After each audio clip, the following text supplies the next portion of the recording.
तो हम लोग स्टार्ट करेंगे अब magnetic field due to current carrying arc, मतलब ये स्ट्रेट वायर की वजह से देख लिया। अब मुझे कर्व वायर, अगर आपके पास वायर स्ट्रेट ना हो तो उस केस में मैग्नेटिक फील्ड कितना होगा और कैसा होगा, डायरेक्शन कैसे निकालेंगे, एज वेल एज मैग्नीट्यूड कैसे कैलकुलेट करेंगे। तो आपके पास टॉपिक का नाम है, that is the magnetic field, magnetic field due to current carrying wire, current carrying arc. आपके पास अगर कोई करंट कैरिंग आर्क है तो उसकी वजह से मैग्नेटिक फील्ड कितना होगा किसी पार्टिकुलर पॉइंट पे, ठीक है। तो समझते हैं कैसे हम लोग कैलकुलेट करेंगे, ठीक है। तो हम लोग सेंटर पे निकालेंगे कि आर्क के सेंटर पे जो क्वेश्चन आपके पास आते हैं कि अगर आपके पास कोई करंट कैरिंग वायर है और वो आपके पास कर्व शेप का है, ठीक है ना, तो उस केस में आपके पास मैग्नेटिक फील्ड कितना होगा उस वायर में। तो सपोज करो कि आपके पास ये है एक वायर, एक है आपके पास इस तरह से वायर, डायग्राम कुछ भी हो सकता है, आप चाहो साइड से ले सकते हो चाहे ये ले सकते हो, आर्क है और इस आर्क वाले वायर के अंदर आई करंट फ्लो हो रहा है, क्लियर। इस आर्क का जो रेडियस है, रेडियस ऑफ कर्वेचर, वो है दिया हुआ आर। ये आपके पास R is the radius of curvature of the wire और इसके अंदर arc current I current flow हो रहा है, क्लियर। तो आपको बतानी है, समझना, आपको बतानी है इसके सेंटर पे कि इस वायर की वजह से मैग्नेटिक फील्ड कितना होगा, इसकी रेडियस है आर, क्लियर। तो हम लोग यहाँ पे बायोट-सावर्ट लॉ ऑब्वियसली अप्लाई करेंगे। बायोट-सावर्ट लॉ याद करो, आप अप्लाई कब करते थे, एक आप छोटा सा एलिमेंट लेते थे, याद करो छोटा सा एलिमेंट, और उस एलिमेंट की वजह से डीवी मैग्नेटिक फील्ड होता था। क्या डीवी का फॉर्मूला होता था, बोलो। डीवी इक्वल्स टू आपके पास होती थी K I D L cross R cross, clear, divided by R cube, क्या यही होता था, क्लियर। तो बस हम लोग यही अप्लाई करने वाले हैं। अब यहाँ पे डीएल जो है स्मॉल एलिमेंट है, ध्यान से देना, ये मैं आर्क का एंगल लेता हूं, ये एंगल अपने को है थीटा एंगल, ये एंगल जो है ये है थीटा, क्लियर। तो अगर मैं इसका छोटा सा एलिमेंट लूं, सपोज करो मैंने एक छोटा सा एलिमेंट लिया, ये वाला पार्ट, छोटा सा एलिमेंट, इसको मैं डीएल बोलता हूं। अगर मैं छोटा लूंगा तो आपको दिखाई नहीं देगा, ये सोचो कि बहुत छोटा सा एलिमेंट है डीएल, क्लियर। अच्छा, डीएल का डिस्टेंस क्या होगा, ये बहुत छोटा है, बहुत छोटी है, क्लियर है। तो आपके पास यहां से एंगल मैं सपोज कर रहा हूं, ये एंगल एलिमेंट फॉर्म कर रहा है सेंटर पे, वो कर रहा है डी थीटा, ये एंगल फॉर्म हो रहा है आपके पास डी थीटा। डीएल क्या होगा, तो डीएल आपके पास यहां पे खींचोगे टेंजेंट, यहां पे आप खींचोगे टेंजेंट और टेंजेंट आपके पास क्या दे देगा, दैट इज डी थीटा, ये टेंजेंट, ये आपके पास देगा I into D L vector, clear. अगर ध्यान से देखो, अगर आप इस एलिमेंट को ध्यान से देखो तो आपके पास ये जो एलिमेंट है ये इस डिस्टेंस के साथ, ये जो डिस्टेंस है आर, इसके साथ एंगल बना रहा है 90 डिग्री, दिख रहा है। ये जो आपके पास डीएल है, यहाँ पे आर डिस्टेंस, सेंटर से जो आपके पास एलिमेंट का जो डिस्टेंस है उससे क्या बना रहा है, दैट इज द 90 डिग्री। अगर यहाँ पे एंगल 90 डिग्री होगा तो आप क्या लिख सकते हो, that is the DB equals to K I D L, और इसको मैं लिख सकता हूं DL cross R, that is DL R sine theta divided by R cube, और यहाँ पे थीटा जो आपके पास है, थीटा मतलब कि angle between I DL vector and R vector, R vector आपके पास ये है, डीएल वेक्टर आपके पास ये है, आर वेक्टर ये है, डीएल वेक्टर ये है, एंगल है 90, तो यहाँ पे जो आपके पास एंगल बिटवीन दीज है ये है 90 डिग्री, क्लियर। तो यहाँ पे हम लोग लिख सकते हैं dv is equals to K आई, एक आर से R square, dl divided by R square. क्यों, साइन 90 की वैल्यू कितना हो जाएगा 1, तो कोई फायदा है नहीं। अब मैंने dv निकाल लिया, अच्छा dl की वैल्यू भी आप निकाल सकते हो। dl को अगर आप निकालना चाहो तो dl को क्या मैं लिख सकता हूं, ध्यान से देखना, dl को मैं लिख सकता हूं that is the dl upon r, dl upon r is equal to theta. Clear, dl upon r equal to theta. अच्छा यहाँ पे r कितना है, तो ये है कैपिटल R, तो मैं कैपिटल R का स्क्वायर ले लेता हूँ, ठीक है। dl r आपके पास क्या दे देगा, d थीटा की वैल्यू दे देगा। ध्यान से देखना, ये dl और ये r, तो आपके पास r के डिवाइडेड बाय रेडियस एंगल देता है। क्लियर, तो यहां से मैं dl को क्या लिख सकता हूं, तो dl can be written as r d theta. Clear, बस वैल्यू पुट करते हैं तो आपके पास dv की वैल्यू आ जाएगी k i divided by r square. Clear है, और dl को मैं लिख सकता हूं r d थीटा। सिंस ये छोटे से एलिमेंट की वजह से है, मुझे पूरे वायर की वजह से निकालना है, तो हम लोग क्या कर देंगे, नेट इलेक्ट्रिक फील्ड के हम लोग इंटीग्रेट कर देंगे। तो जब आप इसको इंटीग्रेट करोगे, integration net total magnetic field आ जाएगा b, आपके पास आ जाएगा कांस्टेंट बाहर कर दो तो ये, इससे ये गया, तो आपके पास k और रेडियस ऑफ कर्वेचर नहीं बदल रही है, i भी नहीं बदल रहा है, ये बाहर हो गया, और d थीटा और d थीटा का इंटीग्रेशन कहां क्या हो जाएगा, फ्रॉम d थीटा आपके पास टोटल एंगल, ये छोटा सा एंगल, इसका इंटीग्रेट करोगे तो total angle that is the theta. तो आपके पास क्या हो जाएगा b की वैल्यू, तो b हो जाएगी आपके पास ki by r into theta. ये आपके पास magnetic field at the center due to a current carrying arc मिल गई। क्लियर, अब यहाँ पे डायरेक्शन बच रहा है। डायरेक्शन कैसे निकालेंगे, तो डायरेक्शन निकालने का तरीका है कि आप राइट हैंड थंब रूल फिर से अप्लाई करो, लेकिन यहाँ पे अप्लाई करने का तरीका अब थोड़ा सा चेंज होगा। ध्यान से देखना कैसे अप्लाई करेंगे। सपोज करो कि ये है तुम्हारे पास, यहां से लेकर के यहां तक आर्क है, दिख रहा है, ऐसे घुमा दे रहा हूं, ये वाले पॉइंट से लेकर के ये पॉइंट तक आपके पास आर्क है। क्लियर है, मैं इसको इंडिकेट कर देता हूं ताकि आपको कंफ्यूजन बाद में न रहे। कहां से कहां तक है, ये पॉइंट से लेकर के है आपके पास ये पॉइंट तक आर्क है, ठीक है। तो आप कैसे निकालोगे, करंट इसमें कैसे फ्लो हो रहा है, इस डायरेक्शन में ध्यान से देखना, करंट इधर की तरफ मैंने फ्लो माना है। तो अगर आपके पास करंट इधर फ्लो हो रहा है तो आपको क्या करना है, अपने चारों उंगली को करंट के डायरेक्शन में रखना है, कर्ल करना है। कैसे हो रहा है फ्लो, ऐसे हो रहा है। तो आपका जो थंब, राइट हैंड का जो थंब है वो कैसा देगा, डायरेक्शन ऑफ मैग्नेटिक फील्ड देगा। तो करंट ऐसे फ्लो हो रहा है, तो आपके पास ये क्या दिख रहा है, करंट ऐसे फ्लो हो रहा है, तो थंब अंदर की तरफ, तो आपके पास यहाँ पे डायरेक्शन क्या हो जाएगा, तो डायरेक्शन ऑफ मैग्नेटिक फील्ड हो जाएगा इनवर्ड डायरेक्शन में। तो आपके पास मैग्नेटिक फील्ड का जो डायरेक्शन होगा वो एक्चुअली में कैसा हो जाएगा, इनवर्ड डायरेक्शन की तरफ होगा, और इनवर्ड को कहते हैं माइनस के कैप। अगर आप इसको कन्वेंशनली देखो तो इसको आई कैप, इसको जे कैप, आउटवर्ड को आपके पास के कैप, तो इनवर्ड को क्या हो जाएगा, माइनस के कैप। तो डायरेक्शन निकालने का तरीका वही है, right hand thumb rule apply करेंगे। आप अपने चारों उंगली को कर्ल उस तरफ करो जिधर आपके पास मैग्नेटिक फील्ड है, तो आपका जो थंब देगा वो देगा आपके पास मैग्नेटिक फील्ड का डायरेक्शन, करंट की तरफ करना है। पिछला केस में क्या करते थे, थंब को करंट की तरफ रखते थे, उंगली को कर्ल करते थे। अब क्या करना है, उंगली को कर्ल करना है, थंब बताएगा आपके पास direction of magnetic field. I hope आपको ये सारी चीजें समझ में आई होगी। क्लियर है, आपके पास ये चीजें समझ में आई होगी। क्लियर, तो चलो अब नेक्स्ट प्रॉब्लम की तरफ डिस्कशन करते हैं कि आर्क से आपके पास क्वेश्चन कैसे पूछते हैं, किस तरह के आप कैसे आप सॉल्व करोगे, क्या क्या आपको कंबाइन करके क्वेश्चन यहाँ पे आते हैं। ये डेरिवेशन आपके बोर्ड के लिए इंपॉर्टेंट है, ठीक है।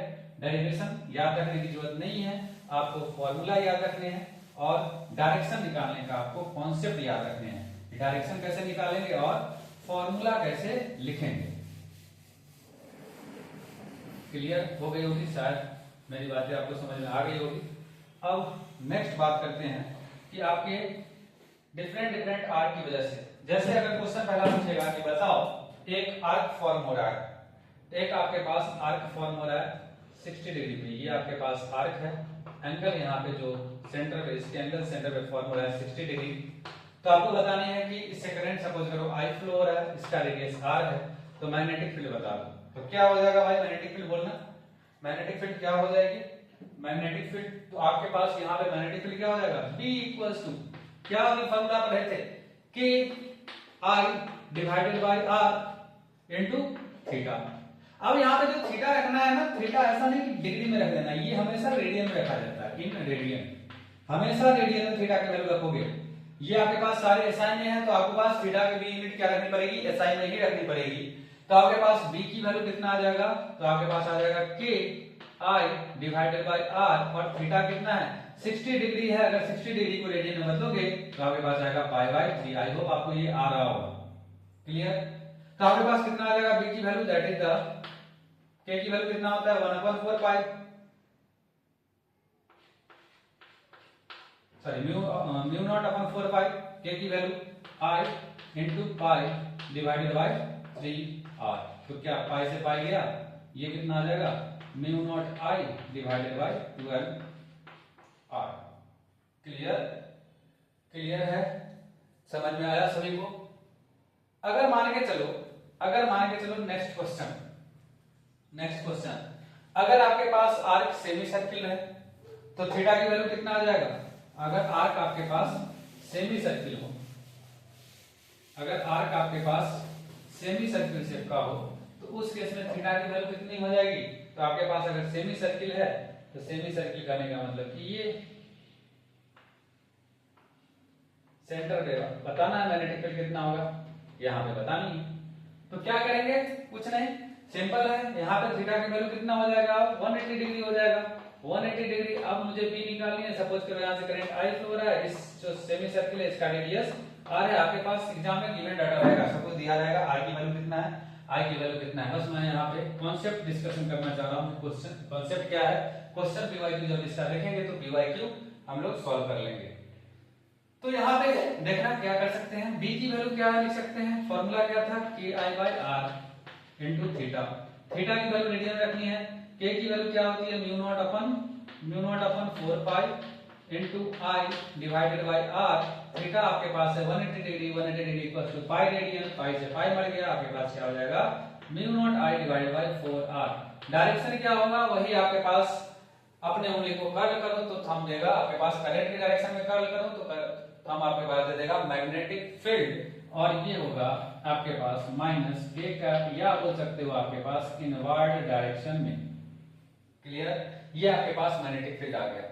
सपोज करो आपके पास यही सर्किल कंप्लीट सर्किल होती तो, अगर यही सर्किल आपके पास कंप्लीट होती तो, अगर कंप्लीट सर्किल होती, एक सर्कुलर आपके पास कॉइल होता या सर्कुलर लूप होता, तो उस केस में क्या होगा, आपके पास ये एक सर्कुलर लूप है, तो सर्कुलर लूप वाले केस में क्या होगा, तो आप खुद देखो सर्कुलर लूप है आपके पास, इसका रेडियस है r। क्लियर, तो इस केस में इसमें करंट फ्लो हो रहा है I। तो आपके पास क्वेश्चन ध्यान से देखना क्या है, तो सेंटर पे बताओ मैग्नेटिक फील्ड कितना आ जाएगा। तो यहाँ पे थीटा की वैल्यू कितना है 360 डिग्री, और 360 डिग्री को क्या लिख सकते हैं 2 पाई रेडियन। क्लियर, अगर आपके पास 2 पाई रेडियन है तो b की वैल्यू बता दो, तो b की वैल्यू हो जाएगा म्यू नॉट के I by R into theta. अगर करंट मान के चलो अभी इधर की तरफ फ्लो करवा रहे हैं एंटी क्लॉकवाइज, सभी डायरेक्शन में इनवर्ड ही आ रहा है, एंटी क्लॉकवाइज फ्लो करवा रहे हैं। क्लियर, तो b की वैल्यू कितना आ जाएगा, k की वैल्यू म्यू नॉट अपन 4 पाई।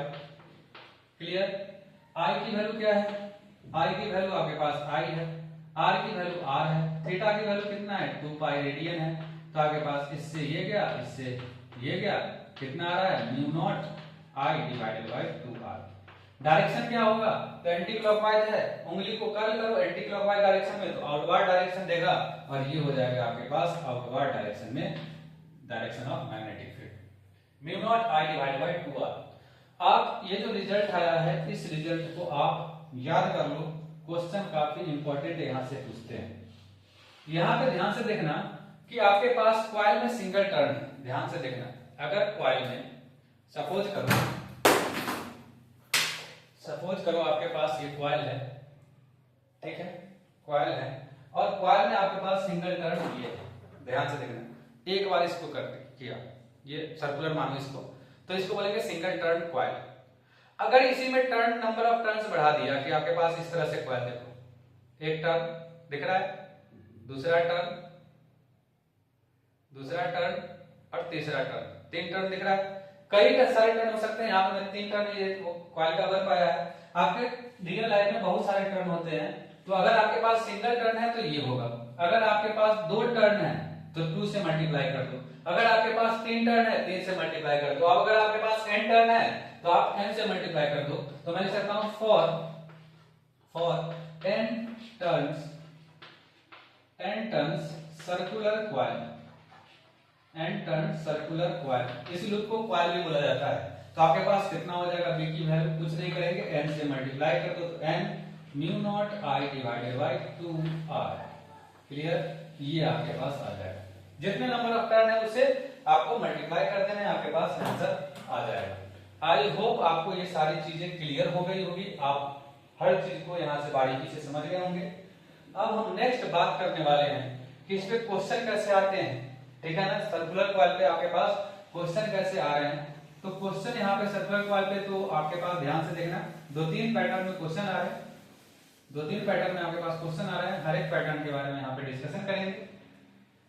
सबसे पहला पैटर्न आपके पास ऐसा क्वेश्चन पूछा गया है, 3-4 बार आपके पास पूछा गया है। 23 में आपके पास 3 बार आए थे, 24 में आए हैं, 22 में आए हैं। मतलब कि अगर ध्यान से देखोगे पीवाईक्यू सॉल्व करोगे तो 4 से 5 क्वेश्चन इस वाले कॉन्सेप्ट में मिल जाएंगे। कॉन्सेप्ट क्या है क्वेश्चन का आपके पास कॉन्सेप्ट क्या है, मैं सीधा सिंपल रिजल्ट की बात करूंगा और वहां पे डाटा चेंज करके 3-4 क्वेश्चन आपको दिखेंगे जो आपके पास सर्कुलर कॉइल से पूछे गए। इसके अलावा भी क्वेश्चन पूछे गए, पहले एक टाइप लेंगे, दूसरे टाइप के लिए कुछ पहले एक कॉन्सेप्ट पढ़ना पड़ेगा, फिर दूसरा टाइप आपको समझ में आएगा, ठीक है। पहला क्वेश्चन आपके पास ऐसा पूछा गया है, ध्यान से देखना कि आपके पास एक वायर है, ध्यान से देखना, एक वायर है, उससे आपने एक कॉइल बनाया, एक वायर है, वायर से आपने कॉइल बनाया जिसमें नंबर ऑफ टर्न्स n है। क्लियर है, एक आपके पास एक वायर है, इससे आपने एक कॉइल फॉर्म किया जिसमें आपके पास वायर में नंबर ऑफ टर्न्स n आपने बनाया। क्लियर, अब आपने इस वायर को ध्यान से देखना, इसमें नंबर ऑफ टर्न्स n है और इसका रेडियस दे देगा, कुछ रेडियस है, दैट इज इसका मैं रेडियस लेता हूं r। क्लियर, फिर से आपने इस वायर को खोला और फिर से आपने दूसरा आपने कॉइल बनाया जिसमें नंबर ऑफ टर्न्स चेंज कर दिया आपने, इसमें नंबर ऑफ टर्न्स n आ गए। क्लियर, और इसका अगर नंबर ऑफ टर्न चेंज होगा तो आपके पास रेडियस भी चेंज होगा। क्लियर है, इसको मैं ले लेता हूं स्मॉल r। क्लियर, तो बोलेगा बताओ करंट सेम फ्लो करवा रहे हैं, करंट में कोई चेंज नहीं, यहां से भी करंट I फ्लो हो रहा है, इसमें भी करंट I फ्लो हो रहा है। बस जब हम इसको लपेट रहे हैं तो एक बार नंबर ऑफ टर्न्स n कर रहे हैं, एक बार नंबर ऑफ टर्न्स बढ़ा रहे हैं, मतलब कि घटा सकते हो या बढ़ा सकते हो, मतलब कि आपके पास नंबर ऑफ टर्न्स चेंज हो रहा है। जैसे ही नंबर ऑफ टर्न्स चेंज होगा रेडियस चेंज होगा। रीजन क्या है कि वायर का लेंथ बढ़ने का है, उसी वायर को लपेट रहे हैं। तो अगर आप ज्यादा अमाउंट में लपेटोगे तो रेडियस कम होता चला जाएगा, अगर कम अमाउंट में लपेटोगे रेडियस बढ़ता चला जाएगा। तो आपके पास ये दो कॉइल बन रहे हैं। तो बोलेगा बताओ what is the ratio of magnetic field at the centre of two coil. इसके इस कॉइल में मैग्नेटिक फील्ड सेंटर में मान लेता हूं B1 और इसकी वजह से मैग्नेटिक फील्ड सेंटर में मान लेता हूं B2। क्लियर, तो क्या मैं यहां से एक कंक्लूजन निकाल सकता हूं, अगर मैं रेडियस इस वाले रेडियस का रेशियो निकालूं तो कैसे निकालूंगा, सिंस आपके पास इसमें जो नंबर ऑफ जो आपके पास वायर की टोटल लेंथ है कितना है, तो एक टर्न में है कितना लेंथ 2πr, एक टर्न में लेंथ है 2πr और इसमें नंबर ऑफ टर्न्स कितने n है, n into 2πr। और इसी वाले वायर से इसी लेंथ से मैंने दूसरा वायर कॉइल बनाया है, दूसरा कॉइल का कितना रेडियस है 2πr एक टर्न में और इसमें नंबर ऑफ टर्न्स क्या है n। 2π से 2π गया तो आपके पास n is to n का रेशियो, या मैं बोल सकता हूं कैपिटल N की वैल्यू कितना आ जाएगा Rn divided by r। Capital N की वैल्यू कितना आ गया r into small n divided by r। Clear, अब नेक्स्ट मुझे मैग्नेटिक फील्ड निकालनी है तो आपके पास V1 की वैल्यू कितना आ जाएगा, तो अभी देखे थे formula mu naught I divided bye 2 into r capital R, और इसमें कितने नंबर ऑफ टर्न्स है तो n। क्लियर, अच्छा B2 की वैल्यू कितना आ जाएगी, तो B2 की वैल्यू आ जाएगी n into mu naught, sorry B2 में कितने नंबर ऑफ टर्न्स है स्मॉल n, यहां पे लिख रहा हूं स्मॉल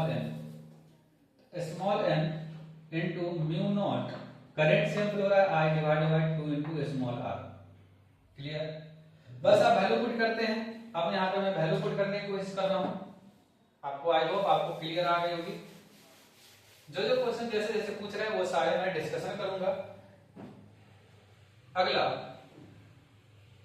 अगला अपने को क्या मैं यहाँ पे लिख सकता हूं, ध्यान से देखना, B2 को मैं एक टर्म में ला रहा हूं। B2 को अगर मैं लिखना चाहूं तो ध्यान से देखना, इसको मैं लिख सकता हूं n into mu naught I divided by 2, ऐसा करता हूं 2r, हाँ 2r लिखो या मैं B1 को लिखता हूं, छोड़ो B1 को लिखता हूं, B1 को B2 के टर्म में कन्वर्ट करता हूं ताकि आपको n की वैल्यू मैंने लिखा है ना, इसी वजह से आपके पास आसानी होगी। तो B1 को लिख सकता हूं दैट इज द n को मैं क्या लिख सकता हूं, ध्यान से देखना, n को मैं क्या लिख सकता हूं, कैपिटल N को, तो कैपिटल N को आप लिख सकते हो that is the r n divided by r, तो आपके पास हो जाएगा r n divided by capital R, clear है, into mu naught I divided by R, clear है। B2 की value,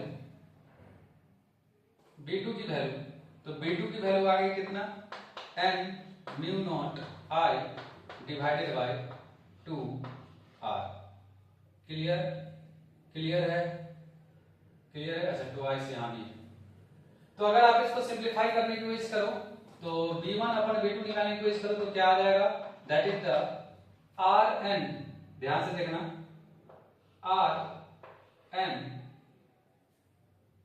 mu naught I divided bye 2r square, और ये हो जाएगा आपके पास 2r divided by mu naught small n into I, क्या यही होगा, क्लियर है। तो आपके पास क्या से क्या गया, ध्यान से देखना, तो आपके पास कितना आ जाएगा, तो n से n गया आपके पास, म्यू नॉट I से म्यू नॉट I गया, और ये आपके पास 2r 2 से 2 गया, तो आपके पास हो जाएगा B1 अपन B2 की वैल्यू आपके पास हो जाएगा that is the r square upon r square in term of r, clear. एक तो आपके पास ये आ गई, क्लियर, मैंने n की वैल्यू रिप्लेस किया। अगर मैं r की वैल्यू रिप्लेस करूं, ध्यान से देखना, अगर मैं r की वैल्यू रिप्लेस करूं, एक कॉन्सेप्ट यहां पे आ गया, क्लियर। अगर मैं यहां पे r की वैल्यू को रिप्लेस करूं तो क्या हो जाएगा, ध्यान से देखते जाना। अगर मैं यहां पे r की वैल्यू को रिप्लेस करूं तो यहां से मुझे आया था, ध्यान से देखते जाओ, यहां पे मुझे आया था that is the 2 pi r into n is equal to 2 pi small r into n, तो यहां से 2 पाई से 2 पाई कैंसिल हो गया था, कैपिटल R की वैल्यू आ जाएगी आपके पास Rn divided by n, clear. आपके पास B1 का फॉर्मूला हो जाएगा n into mu naught I divided bye 2 into R, आपके पास B2 का फॉर्मूला है n into mu naught I small n into mu naught I divided bye 2 small r। अगर मैं इसको रिप्लेस करूं कि आपके पास r को रिप्लेस कर दो कैपिटल R को, तो क्या मैं लिख सकता हूं यहाँ पे B1 को n into mu naught I divided bye 2, r को क्या मैं लिख सकता हूं, कैपिटल R को r n divided bye n, clear. अगर मैं ध्यान से देखते जाओ कि कॉन्सेप्ट क्या बोल रहा है, मैं बाद में कंक्लूड कर दूंगा, आपको समझ में आ जाएगी, क्लियर। चलो देखते हैं। तो अगर मैं बात करूं B1 अपन B2 निकालने की कोशिश करो तो B1 की वैल्यू क्या हो जाएगा, ये n मल्टीप्लाई में चला गया तो आ जाएगा n square mu naught I divided bye 2r, और ये आपके पास क्या है n म्यू नॉट 2rn, अच्छा ये आपके पास क्या है n into mu naught I divided bye 2r, क्या यही है, 2r से 2r गया, म्यू नॉट I से म्यू नॉट I गया, तो आपके पास B1 अपन B2 की वैल्यू क्या हो जाएगी, that is the n square upon n square. जो आपके पास क्वेश्चन जो मेनली पूछे गए हैं, मैं दोनों बता दिया हूं, क्वेश्चन जो मेनली पूछे गए इस फॉर्मूले में पूछे गए हैं कि आपके पास नंबर ऑफ टर्न्स ऐसा है तो B1 B2 का रेशियो बता दो। अगर रेडियस के टर्म में पूछेगा, अगर इसी केस में अगर रेडियस के टर्म में पूछ दिया कि R1 R2 ऐसा है तो B1 B2 का फॉर्मूला बता दो, तो आपके पास क्या हो जाएगा, ये हो जाएगा, क्लियर है। अगर दो कॉइल का रेडियस दे दिया, एक का है R1 एक का है R2, क्लियर है, और बोला दोनों का रेडियस सेम है, तो उस केस सॉरी दोनों का जो आपके पास नंबर ऑफ टर्न जिस कॉइल से बना हुआ है उसका जो कॉइल है वो सेम है, सेम वायर से बना हुआ है, तो इस केस में रेडियस का रेशियो क्या हो जाएगा r square upon r square. अगर n1 n2 दिया हुआ है तो ये हो जाएगा n square upon n square. Question आपके पास अभी तक यहां से आए हैं, डाटा दिया हुआ है, बस डाटा को पुट करो, आंसर लाओ। क्लियर? आई होप आपको ये सारी चीजें समझ में आई होगी जो आपके पास सर्कुलर लूप पे पूछते हैं। इसके आगे भी आपके पास सर्कुलर लूप पे पूछते हैं जहां पे कंबाइन करते हैं स्ट्रेट वायर जो आपने पढ़ा है और सर्कुलर लूप की वजह से वो क्वेश्चन डिस्कशन करते हैं। फिर हम लोग आएंगे एक रिंग की वजह से किसी डिस्टेंस पे आपके पास कितना होगा। दूसरा क्वेश्चन इसमें ऐसा भी पूछता है, ध्यान से देखते जाना कि आपके पास एक सर्कुलर कॉइल है। मैं सारे पॉसिबिलिटी को यहाँ पे डिस्कशन कर रहा हूँ कि जहां जहां से क्वेश्चन आपके पास आ रहे हैं इसको रिवाइज करोगे आपको सारे कॉन्सेप्ट क्लियर हो जाएंगे। दूसरे तरह का क्वेश्चन क्या पूछता है, सपोज करो दो आपके पास सर्कुलर कॉइल है, क्लियर है, एक कॉइल है इसमें नंबर ऑफ टर्न्स है n1, इसका रेडियस है r1। दूसरा कॉइल है इसमें नंबर ऑफ टर्न्स है n2 और इसका रेडियस r2। क्लियर? पूछेगा बता दो कि इस दोनों में मैग्नेटिक फील्ड का रेशियो क्या होगा, तो सिंपल है, आपको यही फॉर्मूला में अप्लाई करना है n1 v1 r1, बस सारा डाटा दिया रहेगा, v1 और v2 की रेशियो निकालो। क्लियर है? या आपके पास क्वेश्चन क्या पूछेगा कि आपके पास r डिस्टेंस पे कितना है, 2r डिस्टेंस पे कितना होगा, इस तरह के रेशियो वाले क्वेश्चन आपके पास पूछे जाते हैं। आई होप आपको ये सारे कॉन्सेप्ट क्लियर हो गए होंगे। ये क्वेश्चन जो आपके पास रेशियो के है पार्टिकुलरली नीट में है और ये जो क्वेश्चन है ये जेई में पूछे जा रहे हैं लगातार। क्लियर? चलो आगे के कॉन्सेप्ट नेक्स्ट वीडियो में डिस्कशन करेंगे, अभी फिलहाल के लिए इतना ही और डिस्कशन करते हैं नेक्स्ट वीडियो में इसकी।